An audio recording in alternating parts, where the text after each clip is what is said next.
बाबा जी और हुजूर जी की प्यारी साध संगत जी, आप सभी को प्यार भरी राधा स्वामी जी साध संगत जी आपसे विनती है। अगर चैनल पर नए हैं तो प्लीज़ चैनल को सब्सक्राइब कर लीजिए और कमेंट बॉक्स में राधा स्वामी जी ज़रूर लिख दीजिए और साथ साथ अपने शहर और गांव का नाम भी ज़रूर लिख दें, जिससे कि हम जान सके कि साखियाँ और सत्संग कहाँ से सुन रहे हैं। संगत जी, आज के इस पवित्र सत्संग में आप जानेंगे कि होली क्यों मनाई जाती है, इसके पीछे क्या कारण है, इस त्योहार से हमें क्या सीख मिलती है। इन सारे सवालों का जवाब आपको इस वीडियो में मिलेगा। संगत जी से विनती है, कृपया शुरू से अंत तक इस पवित्र साखी को बने रहिए। तो संगत जी, होली का नाम सुनते ही हमारे चेहरे पर एक प्यारी सी मुस्कान आ जाती है। हवा में उड़ते लाल हरे गुलाबी गुलाल की तस्वीरें आंखों के सामने तैरने लगती हैं। चौराहों पर ढोल नगाड़ों की थाप, घरों से आती मीठी मीठी गुजिया और मालपुओं की महक और बच्चों की पिचकारियों से छूटते रंग, ये सब हमारे मन को उमंग से भर देते हैं। हम सब इस दिन सारे गिले शिकवे भूलकर एक दूसरे को रंग लगाते हैं और खुशी से गले मिलते हैं। लेकिन क्या आपने कभी इस शोर और जश्न के बीच एक पल के लिए रुककर सोचा है कि रंगों का यह खूबसूरत त्योहार आखिर मनाया क्यों जाता है? हम होली से ठीक एक रात पहले चौराहों पर लकड़ियों का एक विशाल ढेर बनाकर उसमें आग क्यों जलाते हैं, जिसे होलिका दहन कहा जाता है? इसके पीछे की साखी क्या है? आज मैं आपको ले चलता हूं सतयुग के उस प्राचीन दौर में, जहां से होली की असल शुरुआत हुई थी। ये सिर्फ एक साखी नहीं है, बल्कि ये एक ऐसी रोंगटे खड़े कर देने वाली ऐतिहासिक महागाथा है जो हमें बताती है कि बुराई चाहे कितनी भी ताकतवर, कितनी भी विशाल और अजय क्यों ना हो जाए, लेकिन सच्चाई और सच्ची निस्वार्थ भक्ति के आगे उसे एक न एक दिन घुटने टेकने ही पड़ते हैं। तो चलिए समय के पहिए को पीछे घुमाते हैं और इतिहास के पन्नों को पलटते हैं। यह साखी शुरू होती है सतयुग में, जब धरती पर असुरों और राक्षसों का खौफ हुआ करता था। उस काल में एक बेहद शक्तिशाली, महत्वाकांक्षी और क्रूर असुर राजा था, हिरण्यकश्यप। हिरण्यकश्यप कोई आम असुर नहीं था। उसके भीतर पूरे ब्रह्मांड पर राज करने की भूख थी। अपने इसी सपने को पूरा करने के लिए उसने मंदराचल पर्वत पर जाकर घोर तपस्या शुरू कर दी। उसकी तपस्या इतनी कठोर थी कि वह सालों तक बिना कुछ खाए पिए एक पैर पर खड़ा रहा। दीमकों ने उसके शरीर पर अपना घर बना लिया, चींटियों ने उसका मांस खा लिया और उसके शरीर से निकलने वाली तपस्या की आग से तीनों लोग जलने लगे। आखिरकार सृष्टि के रचयिता भगवान ब्रह्मा को उसकी तपस्या से प्रसन्न होकर उसके सामने प्रकट होना ही पड़ा। ब्रह्मा जी ने जब उससे वरदान मांगने को कहा, तो हिरण्यकश्यप ने बड़ी ही चालाकी से एक ऐसा अनोखा वरदान मांगा जिसने उसे तकनीकी रूप से लगभग अमर बना दिया। वरदान यह था कि उसे न तो ब्रह्मा जी की बनाई कोई रचना मार सके, न कोई इंसान और न ही कोई जानवर। न वह दिन में मरे, न रात में, न वह घर के अंदर मरे, न बाहर, न धरती पर उसकी मृत्यु हो, न आसमान में, और न ही किसी भी अस्त्र या शस्त्र से उसकी जान जाए। इस अभेद्य वरदान को पाकर हिरण्यकश्यप का अहंकार 7वें आसमान पर पहुंच गया। उसे लगने लगा कि अब तो स्वयं मृत्यु भी उसका कुछ नहीं बिगाड़ सकती। वरदान मिलते ही उसने स्वर्ग पर आक्रमण कर दिया, देवताओं को हरा दिया और देवराज इंद्र का सिंहासन छीन लिया। वो खुद को ही तीनों लोकों का भगवान मानने लगा। हिरण्यकश्यप गरजते हुए कहता, अब इस पूरे ब्रह्मांड में मुझसे अधिक शक्तिशाली, मुझसे अधिक बलवान कोई नहीं है। देव, दानव, यक्ष, गंधर्व सभी अब मेरे चरणों की धूल हैं। मैंने मृत्यु को भी अपने अधीन कर लिया है। मृत्यु अब मेरी गुलाम है। आज से मेरे राज्य में, इन तीनों लोकों में कोई भी उस विष्णु की पूजा नहीं करेगा। विष्णु मेरा सबसे बड़ा शत्रु है, जिसने छल से मेरे भाई हिरण्याक्ष का वध किया था। जो भी भूल से भी विष्णु का नाम लेगा, उसकी जीभ काट दी जाएगी। आज से इस पूरे संसार का केवल एक ही ईश्वर है, एक ही पालनहार है, एक ही भगवान है, और वो हूं मैं, सर्वशक्तिमान हिरण्यकश्यप। हर मंदिर में केवल मेरी मूर्ति स्थापित होगी, मेरी ही आरती उतारी जाएगी। सभी प्रजा केवल मेरी वंदना करेगी। जो मेरी आज्ञा का उल्लंघन करेगा, उसे मृत्यु से भी भयानक दंड दिया जाएगा। हिरण्यकश्यप के इस खौफनाक आदेश और डर से पूरे राज्य में हाहाकार मच गया। डर के मारे लोग भगवान विष्णु का नाम भूलकर, विवश होकर हिरण्यकश्यप की पूजा करने लगे। धरती पर चारों तरफ अधर्म और अन्याय का अंधेरा छा गया। लेकिन कहते हैं ना कि जब अंधेरा सबसे घना होता है, तभी सवेरा होता है। नियति का खेल देखिए, उसी अहंकारी और क्रूर राजा के घर में, उसी के महल में एक ऐसे बालक ने जन्म लिया जो जन्म से ही भगवान विष्णु का परम भक्त था। उस बालक का नाम था प्रहलाद। जब प्रहलाद अपनी माता कयाधु के गर्भ में था, तभी देवर्षि नारद ने उन्हें भगवान विष्णु की महिमा और भक्ति का ज्ञान दिया था। इसीलिए प्रहलाद बचपन से ही शांत, दयालु और भगवान विष्णु की भक्ति में पूरी तरह लीन रहने वाला बालक था। उसे राक्षसों वाले खेल पसंद नहीं थे। वह तो बस आंखें बंद करके नारायण नारायण जपता रहता था।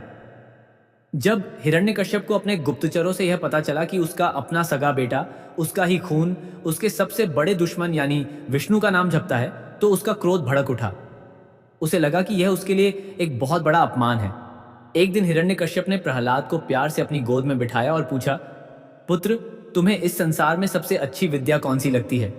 प्रहलाद ने मासूमियत से जवाब दिया, पिताश्री, जो लोग संसार के झूठे मोह माया को छोड़कर भगवान श्री हरि की शरण में चले जाते हैं, वही सबसे श्रेष्ठ हैं। ये सुनते ही हिरण्यकश्यप ने प्रहलाद को झटके से गोद से नीचे फेंक दिया। उसने प्रहलाद को कई बार समझाने की कोशिश की, उसे डराया, धमकाया, गुरुओं से उसे राक्षसी विद्या पढ़ाने को कहा, लेकिन प्रहलाद की भक्ति अडिग थी। हिरण्यकश्यप गुस्से में कहता है, प्रहलाद, मूर्ख प्रहलाद, मेरे पुत्र होकर, मेरे ही खून होकर तुम उस कायर विष्णु का नाम क्यों जपते हो? जिस विष्णु ने धोखे से तुम्हारे चाचा हिरण्याक्ष का वध किया था, तुम उसी हत्यारे के गुण गाते हो? तुम्हारी इतनी हिम्मत! मूर्ख बालक, अपने अज्ञान के पर्दे हटाओ, अपनी आंखें खोलो और देखो, मैं ही इस सृष्टि का पालनहार हूं। मैंने घोर तपस्या करके ब्रह्मा से अमृतत्व का वरदान पाया है। यह हवा जो तुम सांस ले रहे हो, यह पानी जो तुम पीते हो, यह आग, सब मेरे इशारे पर चलते हैं। मृत्यु मेरे दरवाजे पर पहरा देती है। उस कायर विष्णु को छोड़ो और मेरी पूजा करो। प्रहलाद शांत और दृढ़ता से जवाब देता है, पिताश्री, आप भ्रम में हैं। अहंकार ने आपकी आंखों पर पट्टी बांध दी है। यह शरीर, यह ताकत, यह राजपाट और यह सत्ता सब नश्वर है, एक दिन मिट्टी में मिल जाएगा। अमर तो केवल मेरे नारायण हैं। ये हवा, यह जल, यह सूर्य, यह चांद, सब उन्हीं की मर्जी से चल रहे हैं। भगवान विष्णु सिर्फ एक देवता नहीं है, वह तो इस चराचर जगत के कण कण में बसे हैं। वह उस खंभे में है, वह इस जमीन में है, वह आपके भीतर भी हैं और मेरे भीतर भी हैं। उनसे कोई कुछ नहीं छिपा सकता। मेरा यह जीवन उन्हीं को समर्पित है। पिताश्री, ओम नमो भगवते वासुदेवाय नमः। AUM नमो भगवते वासुदेवाय नमः। अपने ही बेटे के मुंह से विष्णु का नाम सुनकर हिरण्यकश्यप का क्रोध ज्वालामुखी की तरह फट पड़ा। उसकी आंखें लाल हो गईं, मुट्ठियां भिंच गईं और उसकी एक दहाड़ से पूरा महल थर्रा उठा। वह चिल्लाया, मेरा शत्रु, मेरा सबसे बड़ा दुश्मन विष्णु, और मेरा ही खून उसका गुणगान कर रहा है। उसने फैसला किया कि जो बेटा उसकी बात नहीं मान सकता, जो उसके दुश्मन को अपना भगवान मानता है, उसे जीवित रहने का कोई अधिकार नहीं है। राजधर्म और पिता के मोह से ऊपर उठकर अब उसके सिर पर सिर्फ और सिर्फ अहंकार का भूत सवार था। यहां से शुरू हुआ क्रूरता का एक ऐसा सिलसिला जिसे सुनकर आज भी रूह कांप जाती है। एक पिता जो रक्षक होना चाहिए था, वही सबसे बड़ा भक्षक बन गया। हिरण्यकश्यप ने अपने ही मासूम कोमल से बेटे को मारने के लिए एक से बढ़कर एक खौफनाक तरीके अपनाए। सबसे पहले उसने अपने क्रूर सैनिकों को आदेश दिया कि प्रहलाद को राज्य के सबसे ऊंचे पहाड़ की चोटी पर ले जाया जाए और वहां से नीचे नुकीले पत्थरों की खाई में फेंक दिया जाए। सैनिकों ने ऐसा ही किया। उस नन्हे से बालक को घसीटते हुए पहाड़ पर ले गए और बिना किसी दया के उसे नीचे धकेल दिया। लेकिन यह क्या? प्रहलाद के चेहरे पर खौफ की एक लकीर तक नहीं थी। वह हवा में तेजी से नीचे गिरते हुए भी मुस्कुरा रहा था। उसकी आंखें बंद थीं और होठों पर सिर्फ एक ही जाप था, नारायण का ध्यान कर रहा था। धरती के कठोर पत्थरों पर गिरने से पहले ही हवाओं ने उसका रास्ता मोड़ दिया।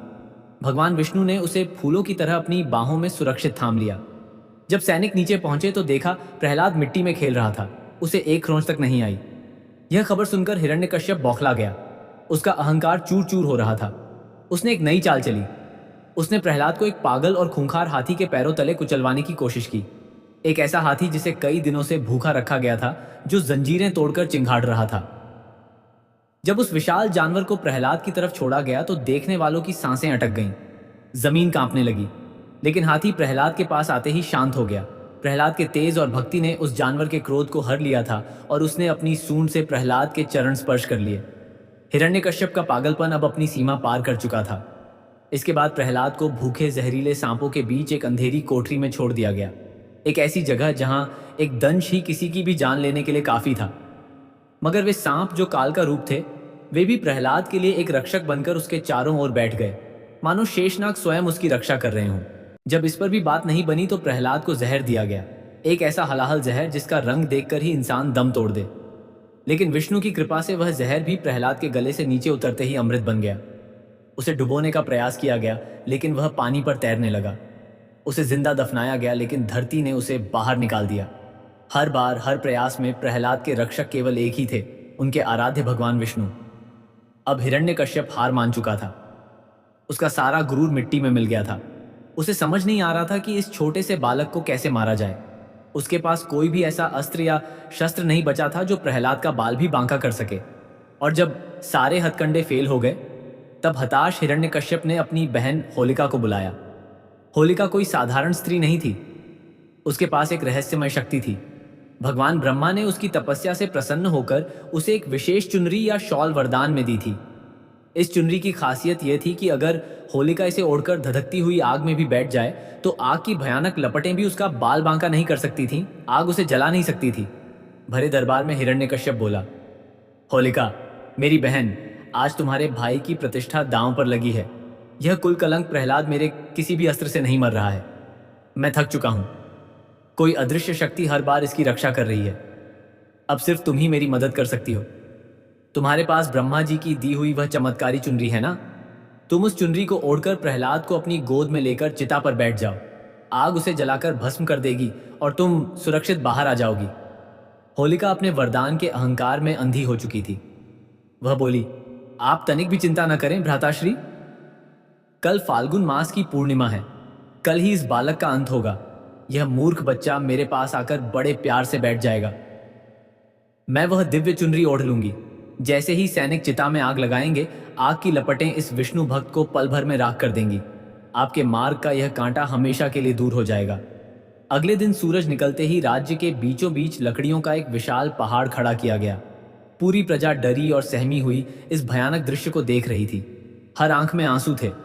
होलिका बड़े घमंड के साथ उस चिता पर चढ़ी। उसने ब्रह्मा जी की दी हुई वो चमत्कारी चुनरी ओढ़ ली और छोटे से प्रहलाद को बड़े ही मीठे मगर कपटी स्वर में प्यार से पुकारकर अपनी गोद में बैठा लिया। प्रहलाद के चेहरे पर रत्ती भर भी डर नहीं था। न वह रोया, न उसने बचने की कोशिश की। उसकी आंखें बंद थीं और उसके होठों पर सिर्फ एक ही नाम था, श्रीहरि। तभी सैनिकों ने चिता में आग लगा दी। सूखी लकड़ियों ने तुरंत आग पकड़ ली और कुछ ही पलों में आग की लपटें आसमान को छूने लगीं। गर्मी इतनी भयंकर थी कि दूर खड़े लोग भी पीछे हटने लगे।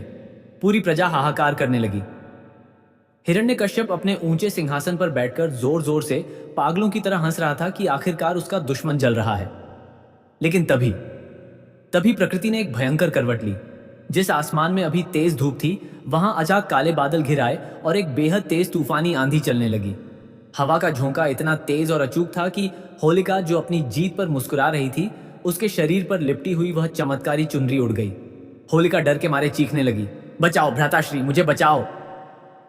वो चुनरी हवा में लहराती हुई उड़कर सीधे नन्हे प्रहलाद के ऊपर जा गिरी और उसे पूरी तरह से ढक लिया। आग की भयंकर लपटों ने पलक झपकते ही होलिका को अपने आगोश में ले लिया। जो आग प्रहलाद को छू भी नहीं पा रही थी, उसी आग ने होलिका को घेर लिया। वरदान का दुरुपयोग करने के कारण होलिका उसी आग में जलकर राख हो गई। जब आग शांत हुई तो सभी ने एक चमत्कार देखा। प्रहलाद राख के ढेर के बीचों बीच सुरक्षित बैठा था और मुस्कुरा रहा था। उसे आग की एक लपट ने छुआ तक नहीं था। धुएं के छटते ही पूरे मैदान में जैसे सन्नाटा छा गया। लोगों की फटी आंखें उसी चिता को देख रही थीं। उस भयंकर आग ने होलिका को तो जलाकर राख कर दिया था, लेकिन प्रहलाद के कोमल शरीर पर एक खरोंच या जलने का एक निशान तक नहीं था। यहां तक कि उसके वस्त्र भी ज्यों के त्यों थे। हिरण्यकश्यप अपने सिंहासन से उठ खड़ा हुआ। उसके होंठ कांप रहे थे और वह अपनी आंखों पर विश्वास नहीं कर पा रहा था। तो संगत जी, होलिका का अहंकार और उसका वरदान दोनों उसी आग में भस्म हो गए, जबकि प्रहलाद की निस्वार्थ भक्ति ने उसे बचा लिया।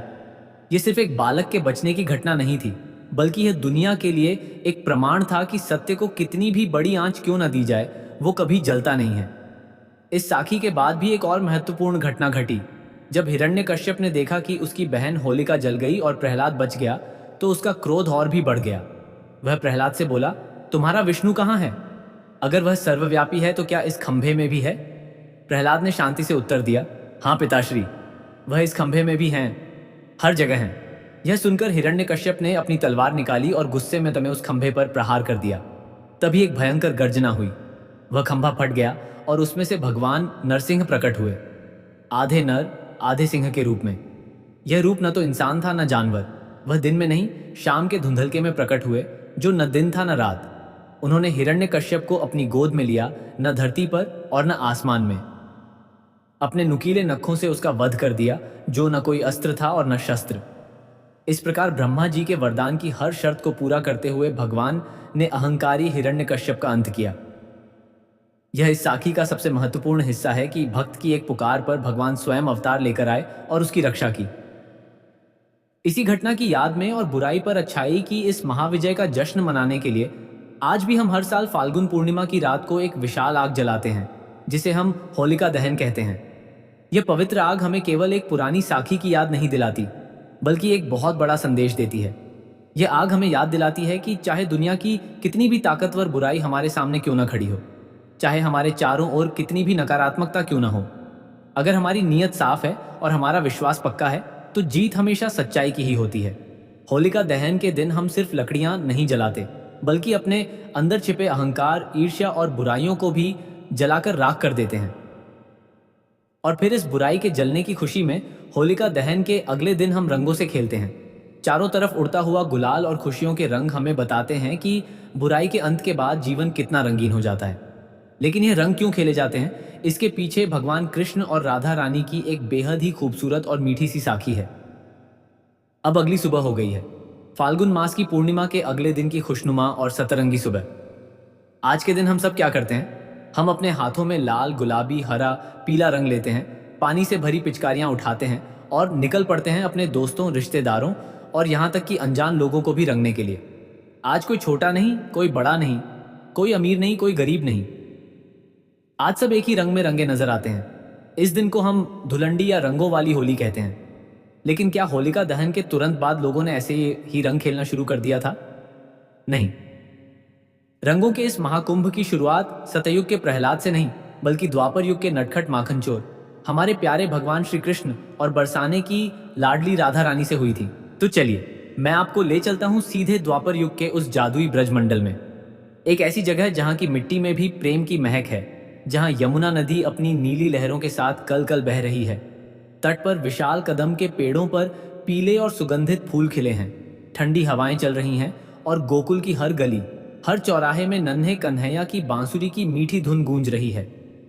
उस अलौकिक धुन को सुनकर पक्षी चहकना भूल जाते हैं और मोर मग्न होकर नाचने लगते हैं। द्वापर युग में जब भगवान विष्णु ने स्वयं श्री कृष्ण के रूप में इस धरती पर अवतार लिया, तो उनका रूप बेहद मनमोहक और जादुई था, लेकिन उनका रंग सांवला था, बिल्कुल सावन के गहरे नीले या काले बादल की तरह, या फिर आधी रात के शांत आसमान की तरह। वहीं दूसरी ओर उनसे कुछ ही दूरी पर बसे बरसाने में रहने वाली वृषभानु नंदिनी राधा रानी का रंग एकदम दूध जैसा गोरा और सुबह सुबह खिले चंपा के फूल जैसा निखरा हुआ था, मानो साक्षात चांद की चांदनी धरती पर उतर आई हो। कृष्ण जब छोटे थे तो वे अपने सखाओं के साथ अपनी गाय चराते चराते अक्सर यमुना पार करके बरसाने की तरफ निकल जाया करते थे। वहां राधा रानी और उनकी सहेलियां गोपियां कदम के पेड़ों पर झूला झूलती, तरह तरह के खेल खेलती और हमारे नटखट कन्हैया को चिढ़ाने का कोई भी मौका नहीं छोड़ती थीं। कन्हैया को राधा रानी बहुत प्रिय थीं।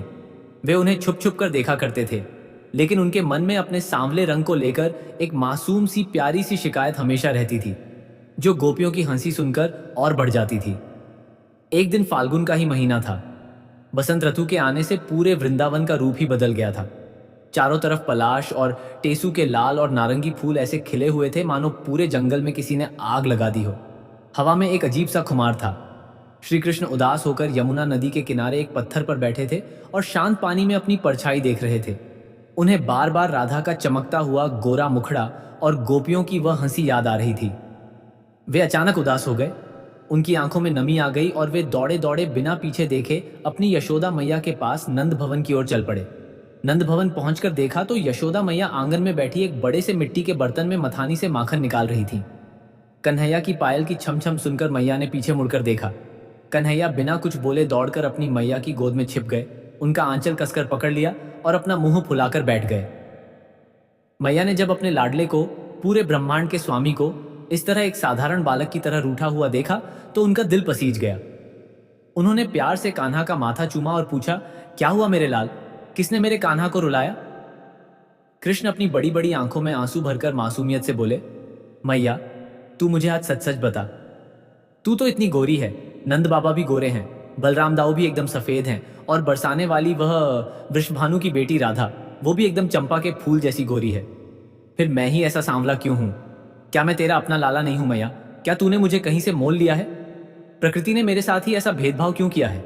जब भी मैं राधा के साथ खेलने जाता हूँ तो उसके सखा सखी मुझे काला काला और करिया कहकर चिढ़ाते हैं, मुझ पर हंसते हैं। मुझे नहीं जाना अब उस बरसाने में, मुझे नहीं जाना उसके पास खेलने। मुझे भी राधा जैसा गोरा होना है, मुझे भी उन जैसा दिखना है। यशोदा मैया अपने भोले से लाले की इस मासूम और प्यारी सी शिकायत को सुनकर अपनी हंसी नहीं रोक पाईं। वे जोर जोर से हंसने लगीं। उन्हें समझ नहीं आ रहा था कि वे इस छोटे से बच्चे को कैसे समझाएं कि उसका यह सांवला रंग कोई साधारण रंग नहीं, बल्कि पूरे ब्रह्मांड को मोह लेने वाला रंग है।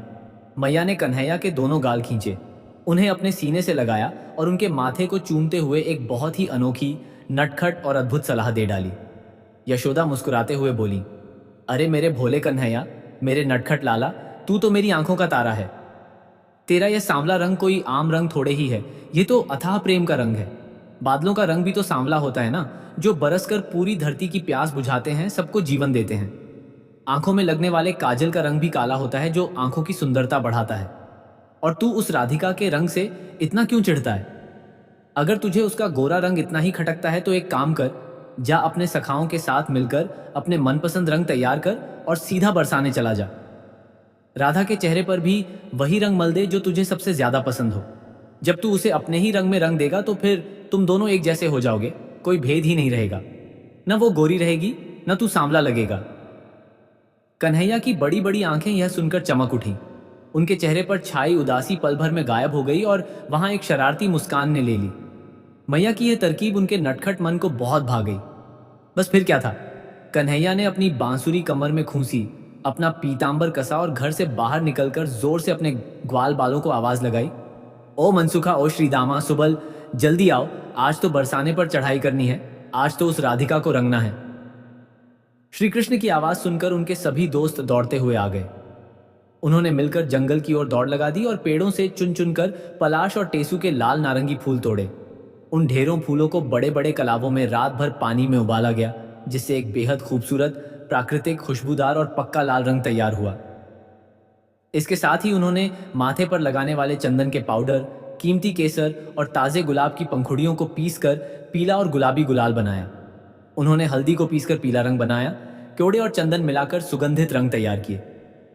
ग्वाल बालों ने केले के पत्तों से रंग भरने के लिए डिजाइनदार पिचकारियां बनाई। कन्हैया ने खुद एक विशेष पिचकारी बनाई जिससे दूर तक रंग फेंका जा सके। इस सारी तैयारी के बीच कन्हैया के चेहरे पर एक गजब की चमक थी। रंग तैयार होने के बाद दूर से ही रंग फेंकने के लिए कन्हैया ने बांस की पोरियों को काटकर उनसे लंबी लंबी पिचकारियां भी तैयार कर लीं। अगली सुबह, फाल्गुन की उसी पूर्णिमा के अगले दिन, श्री कृष्ण अपनी पूरी ग्वाल बालों की टोली के साथ ढोल और मंजीरे बजाते हुए गोकुल से बरसाने की तरफ निकल पड़े। सूरज की पहली किरण के साथ ही पूरा गोकुल जैसे जाग उठा था।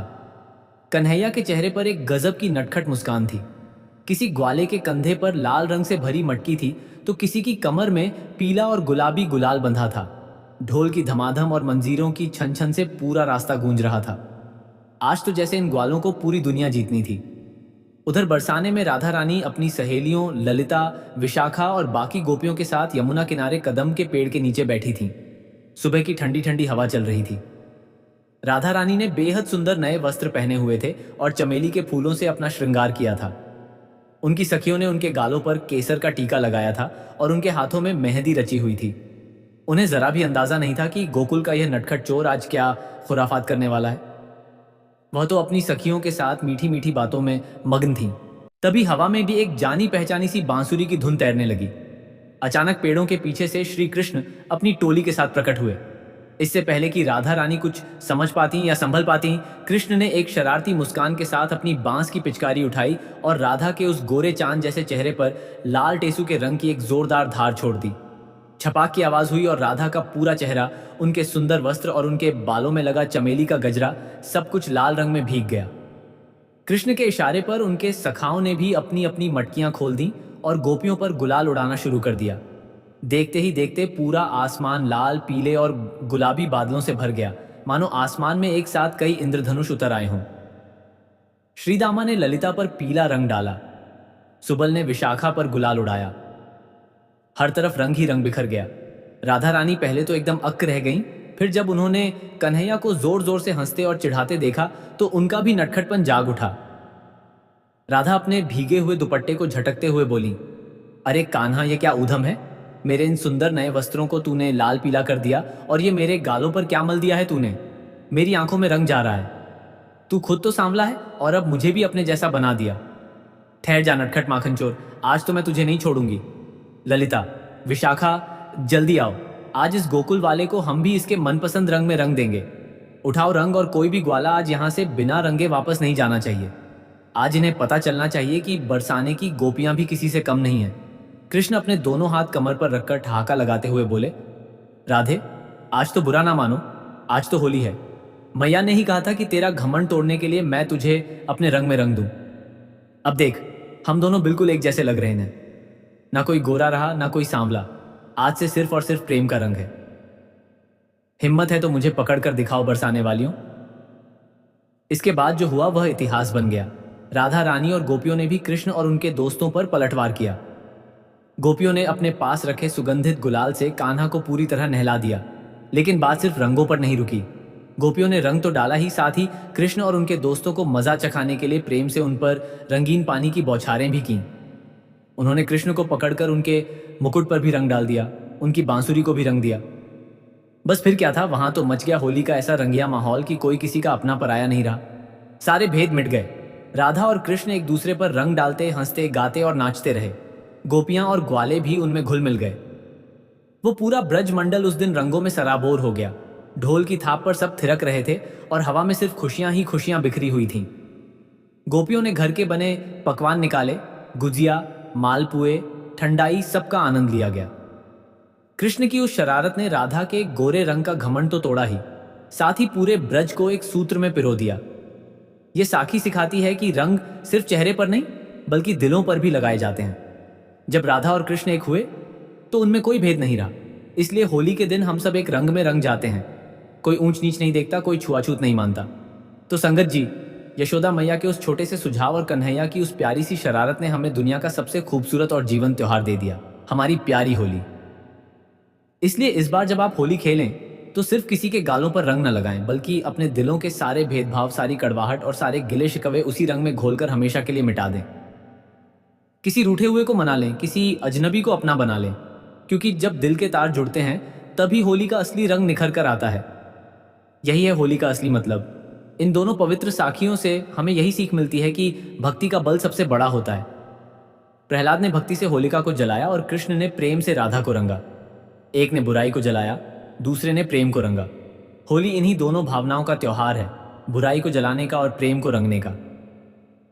संगत जी, आप सभी को रंगों और प्रेम के इस महापर्व की बहुत बहुत शुभकामनाएं। होली आपके जीवन में ढेर सारी खुशियां, स्वास्थ्य और समृद्धि लेकर आए। भगवान आप सबकी मनोकामनाएं पूर्ण करें। हैप्पी होली। अगर आपको यह पवित्र साखी पसंद आई हो तो इस वीडियो को लाइक करें, अपने दोस्तों और परिचितों के साथ शेयर करें और कमेंट्स में सतगुरु अवश्य लिखें। मिलते हैं अगले वीडियो में किसी और पवित्र साखी के साथ। तब तक के लिए राधा स्वामी जी।